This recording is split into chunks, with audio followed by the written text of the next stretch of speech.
Donc retour sur le ferroviaire à Saint-Lô. Comme je vous le disais tout à l'heure, donc une gare avait été créée à Lison et cette gare se trouve donc sur la rive droite de la Vire. Et la gare de Saint-Lô se trouve sur la rive gauche. Donc à un moment, il a bien fallu franchir la Vire au moyen d'un pont pour accéder à la gare de Saint-Lô.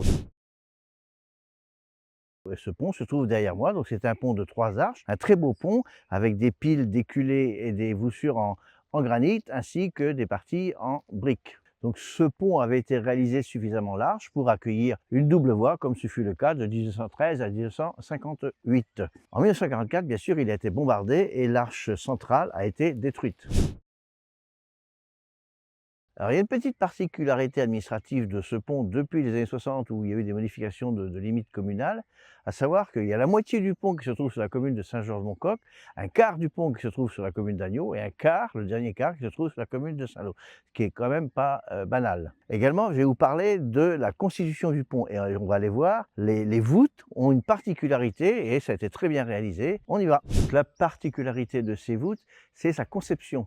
Et si on regarde, vous verrez, en partie basse de la culée, vous avez des trapèzes en granit qui fait que du coup, la voûte est partie en oblique et les briques sont toutes à l'oblique sur l'ensemble de la voûte. À chaque fois, les 3 voûtes sont de cette façon. Donc voilà, avec des briques en oblique que l'on voit sur chacune des voûtes. C'est un choix qui avait été fait, et esthétique. Donc c'est vraiment un très très beau pont, donc c'est dommage, personne ou peu, à part les utilisateurs du chemin de halage, et très peu de personnes connaissent ce magnifique pont, qui aurait bien besoin d'ailleurs d'un grand nettoyage, mais je pense que c'est intéressant de le signaler. Donc retour à la gare de Saint-Lô, et je vais vous évoquer la gare des temps actuels. Dans les années 80, il y avait un projet de fermer la ligne entre Coutances et Dol de Bretagne. En 1990, sous l'impulsion de Guy Fontenelle et de quelques irréductibles normands dont je faisais partie, nous avons créé une association de défense de la ligne Caen-Saint-Lô-Rennes. Et cette association s'est appelée ADPCR, Association de défense et de promotion de la ligne Caen-Saint-Lô-Rennes. Nous avons obtenu le maintien de cette ligne, donc entre Coutances et Dol de Bretagne, et les trains Caen-Rennes ont pu continuer à circuler. La perception du ferroviaire a un peu évolué à cette époque-là et les idées préconçues ont un peu changé. Donc sous l'impulsion de François Digard et de l'association, nous avons pu obtenir la modernisation des voies, la restauration de la gare, la création d'ascenseurs, enfin une refonte totale de la gare et des nouveaux matériels ferroviaires qui assurent encore aujourd'hui la relation Caen-Saint-Lô-Rennes.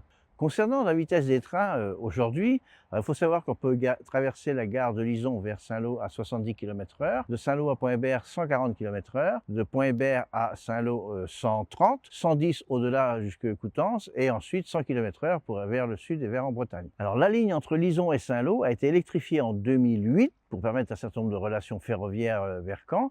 Et également, nous avions mis en place une relation ferroviaire Paris-Saint-Lô quotidienne, un aller-retour quotidien. Malheureusement, ce train était lent, c'était une locomotive qui tractait une rame, c'était très lourd, c'était compliqué à gérer et les horaires en plus à l'arrivée à Paris n'étaient pas du tout adaptés. Donc ce train n'a pas vraiment trouvé son public, hormis peut-être le vendredi soir et le dimanche soir où il y avait une centaine de passagers. Donc l'expérience de 2 ans n'a pas été pérennisée.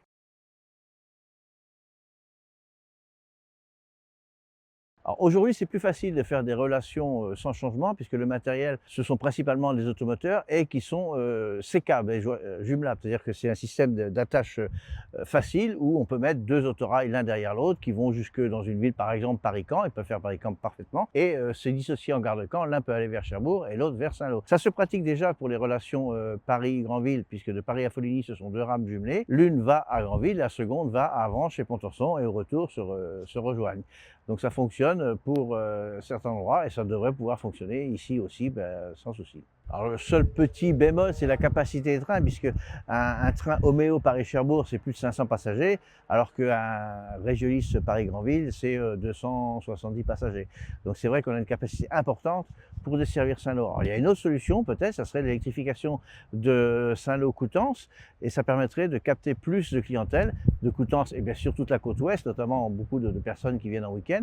ça remplirait notre train et ça serait intéressant que le mix de l'intérêt de Saint-Lô et l'intérêt de Coutances et de la côte puisse permettre de réaliser ce type de relation. Alors bien sûr, si vous avez des éléments d'information concernant les relations ferroviaires à Saint-Lô et dans la Manche et principalement sur l'axe Caen-Rennes, n'hésitez pas à me contacter. Quant à moi, je vous remercie de m'avoir écouté sur ce sujet hyper important pour notre ville et au plaisir de se retrouver pour d'autres sujets, d'autres rencontres au sein de Saint-Lô. Merci à vous tous et je vous souhaite une bonne journée. N'hésitez pas à liker et de me retrouver sur TikTok, Facebook, Instagram, YouTube.